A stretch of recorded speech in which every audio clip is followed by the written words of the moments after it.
Assalamualaikum warahmatullahi wabarakatuh. Alhamdulillahi rabbil alamin hamdan yuwafi ni'amahu wa yukafi'u mazidah. Ya Rabbana lakal hamdu kama yanbaghi li jalali wajhikal karimi wa 'azimi sultanik. Allahumma salli ala Muhammad wa ala ali Muhammad kama sallaita ala Ibrahim wa ala ali Ibrahim wa barik ala Muhammad wa ala ali Muhammad kama barakta ala Ibrahim wa ala ali Ibrahim fil alamin innaka Hamidum Majid.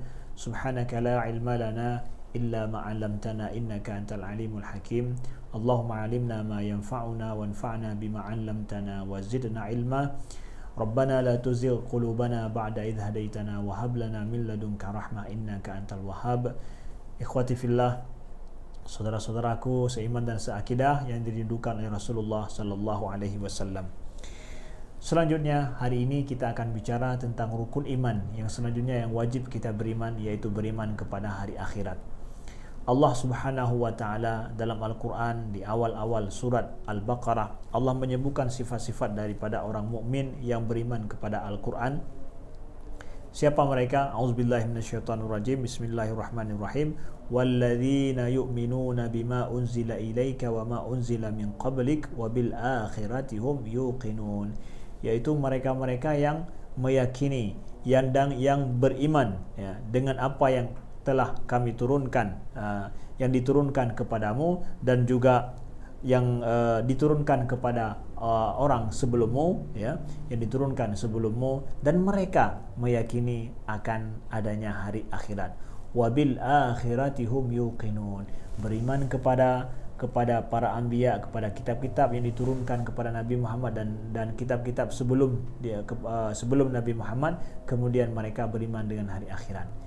Ini adalah bicara tentang masalah rukun iman.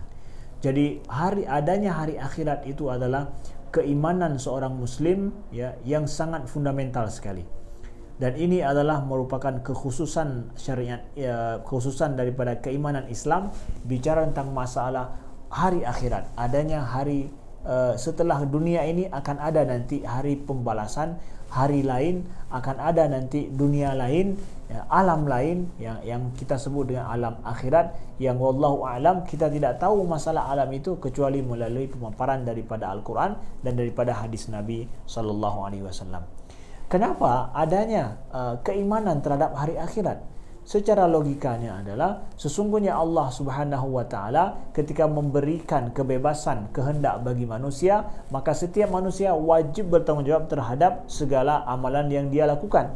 Allah tidak akan membiarkan orang zalim tanpa ada balasan terhadap kezalimannya, dan Allah tidak membiarkan juga bagi orang yang taat dan berbuat baik, berkorban banyak dalam hidupnya untuk tidak mendapatkan balasan. Mereka semua akan mendapatkan balasan dari apa yang mereka kerjakan. Kita saja di dunia, seseorang yang melakukan sesuatu tapi tidak mendapatkan balasan yang setimpal terhadap apa yang dia lakukan, kita akan mengatakan itu adalah sebuah kecurangan. Dan Allah tidak akan pernah membiarkan, Allah yang maha adil, yang maha bijak, yang maha baik, tidak akan membiarkan kecurangan ataupun kezaliman di bumi ini tanpa ada sesuatu ya pembalasan nantinya di hari akhirat. Kalau seandainya tidak terjadi di bumi keadilan itu, dan kita dapatkan betapa banyak orang yang zalim tidak mendapatkan balasan daripada kezalimannya, maka mestilah di akhirat nanti itu adalah di mana saatnya mereka mendapatkan keadilan Tuhan, keadilan Allah.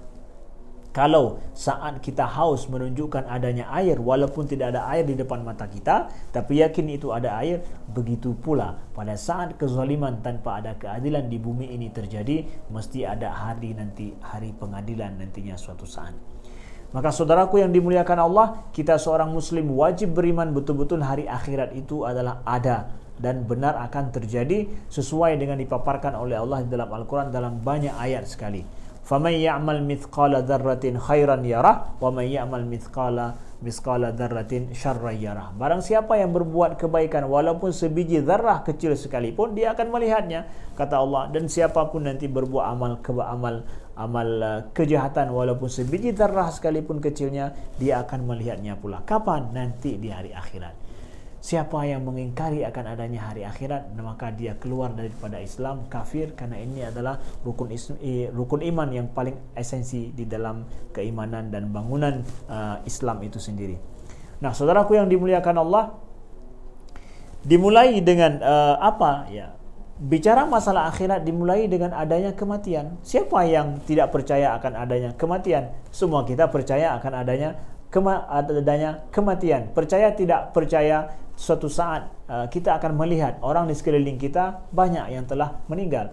Maka suatu saat nanti tanpa kita lihat langsung, kita akan merasakan bagaimana adanya kematian itu.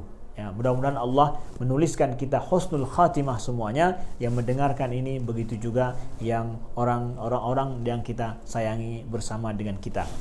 Maka saudaraku yang dimuliakan Allah, kita bicara masalah hari akhirat adalah bicara mulai dari alam kematian. Setelah alam adanya kematian itu, di dalam Islam diajarkan bahwa kematian itu bukanlah akhir daripada segala sesuatu, tetapi kematian kita dari alam ini menuju ke alam lain, berpindah, yang namanya dengan alam barzakh. Alam barzakh itu adalah alam yang dia itu bukan kehidupan dunia, bukan juga kehidupan akhirat. Tapi alam barzakh itu adalah alam di mana alam transisi antara alam dunia dengan alam akhirat. Kita katakan bukan alam akhirat adalah karena alam barzakh itu bukanlah saat di mana diberikan ganjaran terhadap amalan seseorang. Karena ganjaran terhadap amalan seseorang itu adalah setelah apa? Setelah adanya hisab hari akhirat. Ya, dan hari akhirat belum ada hisab, maka ganjarannya juga belum didapatkan. Cuma kita dapatkan di dalam Al-Quran, kita dapatkan bahwa Allah menyebutkan bahwa alam barzakh itu yang merupakan alam pembatas antara dunia dan akhirat. Di sana juga ada kehidupan. Ada kehidupan yang kehidupan itu adalah Allah yang lebih tahu, dan orang yang merasakan yang telah meninggal yang tahu bagaimana kehidupan di alam itu, yang pasti tidak berlaku hukum seperti hukum di dunia ini. Perlu makan, minum, dan perlu kepada perut, dan perlu kepada buang hajat. Tidak ada, karena itu alam lain ya, yang kita yakin bahwa itu ada alam tersebut yang telah disediakan oleh Allah bagi orang yang transit dari alam dunia menuju ke alam akhirat. Alam barzakh itu adalah pembatas artinya. Jadi alam transit antara kedua itu, dan kita meyakini akan ada kehidupan yang sesuai dengan alam tersebut. Nah, buktinya mana? Di sana juga ada azab dan ada juga naim, ada juga kenikmatan diberikan bagi orang-orang yang sesuai amalannya. Kalau baik dapat kebaikan, kalau dia jahat maka akan mendapatkan kesusahan di alam tersebut. Nah, kita dapatkan misalkan dalam surah Ghafir ayat 46 ya, Allah menceritakan tentang kisah kehidupan ataupun apa yang terjadi dengan Fir'aun ya. An-naru yu'raduna 'alaiha ghuduwan wa 'ashiyya wa yawma taqumus sa'atu adkhilu ala fir'aun asyaddal azab. Jadi Allah sebutkan, Allah nyatakan bahwa an-nar yu'raduna 'alaiha ghuduwan wa 'ashiyya, bahwa bagi Fir'aun dan kaumnya itu neraka ditampakkan bagi mereka pagi dan petang hari. Nah, neraka ditampakkan pagi dan petang hari. Wa yauma taqumus sa'ah, maka pada saat terjadinya hari kiamat dikatakan kepada malaikat, masukkanlah mereka ya, keluarga Fir'aun dan semua yang mengikuti Fir'aun itu asyaddal azab, kepada azab yang amat pedih. Jadi pagi dan petang hari ditampakkan neraka bagi Fir'aun dan kaumnya yang ikut Fir'aun. Nauzubillah, dengan pernah anda menjadi orang yang ikut bersama dengan Fir'aun. Kemudian pada saat terjadinya hari kiamat, kata Allah, disuruh untuk masukkanlah Fir'aun dan pengikutnya itu ke dalam neraka, ke dalam azab yang amat pedih. Berarti kapan dinampakkan bagi mereka neraka itu? Pagi dan petang. Pagi petang itu masih di bumi. Berarti pada saat dia telah berpindah dari alam kehidupan bumi yang biasa ini kepada alam lain, itulah alam barzakh. Maka wajib kita meyakini bahwa setelah hidup nanti, setelah kita meninggal nanti, kita berpindah ke alam lain, namanya dengan alam barzakh. Dan di sana pula sesuai dengan hadis-hadis Nabi yang sahih disebutkan akan adanya malaikat yang menanyakan kepada orang di dalam kubur tentang masalah tentang amalan yang dia lakukan, ditanya tentang Tuhannya, ditanya pula tentang siapa nabinya, dan ditanya pula tentang Al-Quran, imamnya.